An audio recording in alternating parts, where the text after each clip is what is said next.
بسم اللہ الرحمن الرحیم۔ شروع اللہ کے نام سے جو بڑا مہربان نہایت رحم کرنے والا ہے۔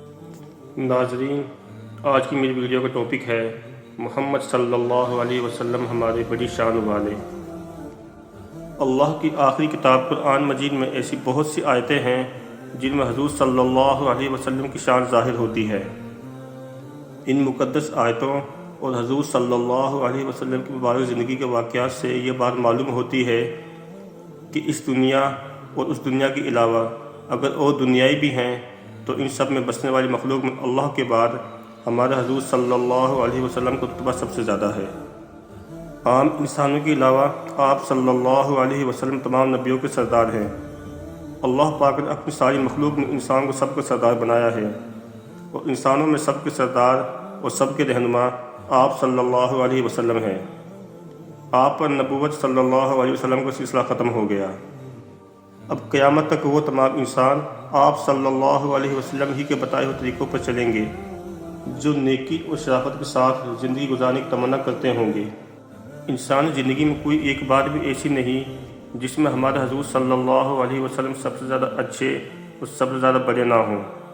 آپ صلی اللہ علیہ وسلم سب سے زیادہ عبادت کرنے والے تھے، سب سے زیادہ شریف اور نیک تھے، سب سے زیادہ سخی، سب سے زیادہ بہادر، سب سے زیادہ طاقتور، سب سے زیادہ دوسروں کا بھلا چاہنے والے، سب سے زیادہ رحم دل اور سب سے زیادہ خوبصورت تھے۔ سب اچھائیاں اور بزرگیاں آپ صلی اللہ علیہ وسلم پر ختم تھی۔ حضور صلی اللہ علیہ وسلم کی مبارک زندگی کے چند واقعات یہاں درج کیے جاتے ہیں۔ حضرت مغیرہ بن شعبہ رضی اللہ تعالیٰ عنہ بیان کرتے ہیں، حضور صلی اللہ علیہ وسلم اتنی لمبی نفلیں پڑھتے تھے کہ آپ صلی اللہ علیہ وسلم کے پیروں میں ورم آ گیا تھا۔ صحابہ نے عرض کیا، یا رسول اللہ صلی اللہ علیہ وسلم، آپ صلی اللہ علیہ وسلم اس قدر تکلیف کیوں اٹھاتے ہیں؟ اللہ پاک نے تو آپ صلی اللہ علیہ وسلم کے پہلے اور پچھلے سب گناہ بخش دیے ہیں۔ حضور صلی اللہ علیہ وسلم نے فرمایا، کیا میں اپنے رب کا شکر گزار بندہ نہ بنوں؟ حضرت عائشہ صدیقہ رضی اللہ تعالیٰ عنہ بیان کرتی ہیں، جب نماز کا وقت آتا تو آپ صلی اللہ علیہ وسلم کو یہ حال ہو جاتا کہ جیسے کسی کو جانتے ہی نہ ہوں۔ آپ صلی اللہ علیہ وسلم اس وقت تک اللہ پاک کے سوا سب کو بھول جاتے تھے۔ روزہ بھی فرض عبادت ہے۔ رمضان کے روزے سبھی مسلمان رکھتے ہیں، لیکن ہمارے حضور صلی اللہ علیہ وسلم ایک مہینے کے ان روزوں کے علاوہ دوسرے مہینے میں بھی روزے رکھتے تھے۔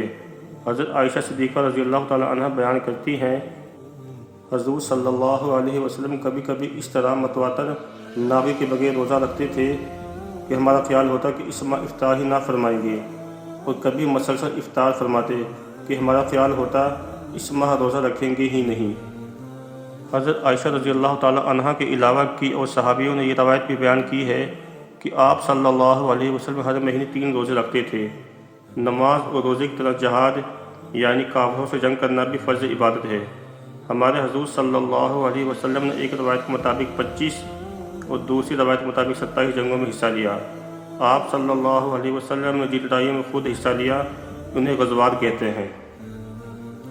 ہمارے حضور صلی اللہ علیہ وسلم کی زندگی کے بہت سے واقعات سے یہ بات ثابت ہوتی ہے کہ آپ بہت بہادر اور شجاع تھے۔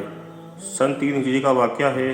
حضور صلی اللہ علیہ وسلم کو معلوم ہوا کہ ایک قبیلے کے سردار ویشور بن حارث محاربی مدینہ پر حملہ کرنا چاہتے ہیں اور اس کے ساتھ 450 آدمی ہیں۔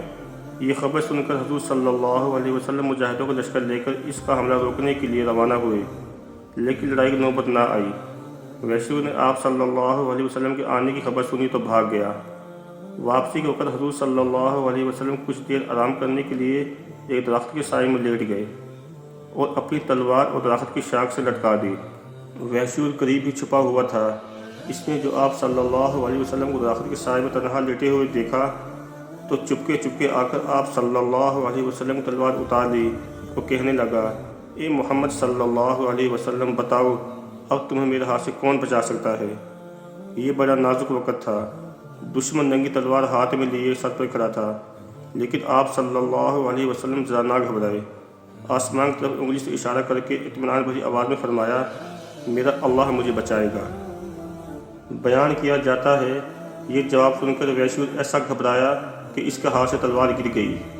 آپ صلی اللہ علیہ وسلم نے تلوار اٹھا لی اور فرمایا، بتا اب تجھے میرے ہاتھ سے کون بچائے گا؟ ویشور کیا جواب دیتا ہے؟ کہنے لگا مجھے تو آپ ہی بچا سکتے ہیں۔ حضور صلی اللہ علیہ وسلم کو اس کی بے بسی پر رحم آ گیا، فرمایا کہ جا تو آزاد ہے، اور آپ صلی اللہ علیہ وسلم کی اس رحم دل کا ویشور پر ایسا اثر ہوا کہ وہ اسی وقت مسلمان ہو گیا۔ اللہ پاک مجھے اور آپ کو نبی پاک صلی اللہ علیہ وسلم کی سنت کے مطابق زندگی گزارنے کی توفیق عطا فرمائے، آمین۔ ناظرین، میری ویڈیو اگر آپ کو پسند آئی ہو تو پلیز لائک، کمنٹس، سبسکرائب اور شیئر کرنا نہ بھولیے گا۔